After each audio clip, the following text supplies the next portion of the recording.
Episode 1: The Unwritten Invitation. Some doors aren't opened with keys, they're unlocked by memory. Rain painted the windows of the night train as it snaked its way into Milan. Tama watched the city blur past, his fingers tracing the edges of an old envelope. Its paper yellowed, brittle at the folds, and sealed with a wax emblem he didn't recognize. The letter inside bore no sender, no date, just a typewritten line in Dutch: Kamer 33 de gang zonder speak. Room 33.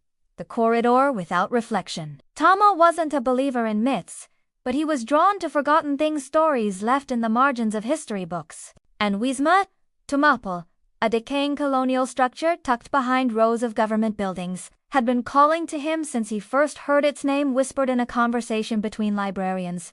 He arrived just before dusk. The building stood like a slumbering relic, shrouded in ivy and quiet resentment. No one else seemed to notice. IT people passed by with their umbrellas, never once glancing up. But as Tama pushed open the rusted gate, he felt the air thicken, like stepping into a different time. Inside, the silence clung to the walls like dust. His flashlight cut through the gloom, revealing peeling wallpaper, chandeliers coated in cobwebs, and portraits of men in stiff collars glaring down as if still guarding their estate. The receptionist's desk was long abandoned, a ledger still open to a page from 1943.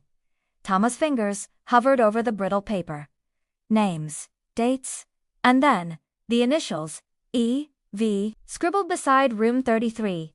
He found the staircase at the back, winding upward like a spine. With each step, the creaking grew louder as if the building resented being disturbed. The third floor was darker, colder. At first glance, it looked like any other hotel corridor until he realized something was missing. Along the hallway walls were dusty mirror frames, but each pane of glass had been scraped away or shattered long ago.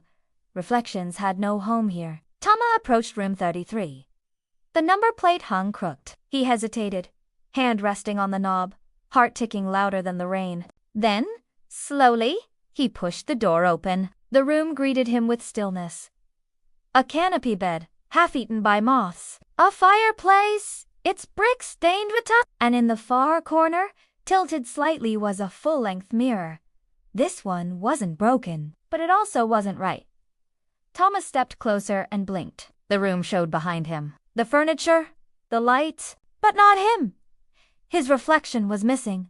Or worse, then the mirror fogged, as though someone on the other side had breathed onto the glass. A soft whisper filled the air.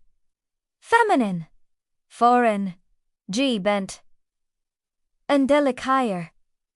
You're finally here. The whisper slipped through the cracks in his mind, chilled his spine. He turned toward the door, ready to flee, but paused. There, on the vanity table, was a small book with a red ribbon.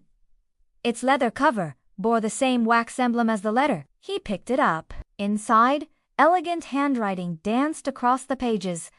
Dutch, faded ink. A diary. The first entry. March 3rd, 1939. My name is Amelia Vandellen. ... Tama's fingers trembled. Behind him, the mirror shimmered again, this time, revealing not the room, but a face. Pale. Eyes full of longing, lips moving, soundless but unmistakable. Please, tell my story. The light flickered. The door creaked closed, and Tama realized he hadn't entered just a room. He had stepped into a promise left unanswered.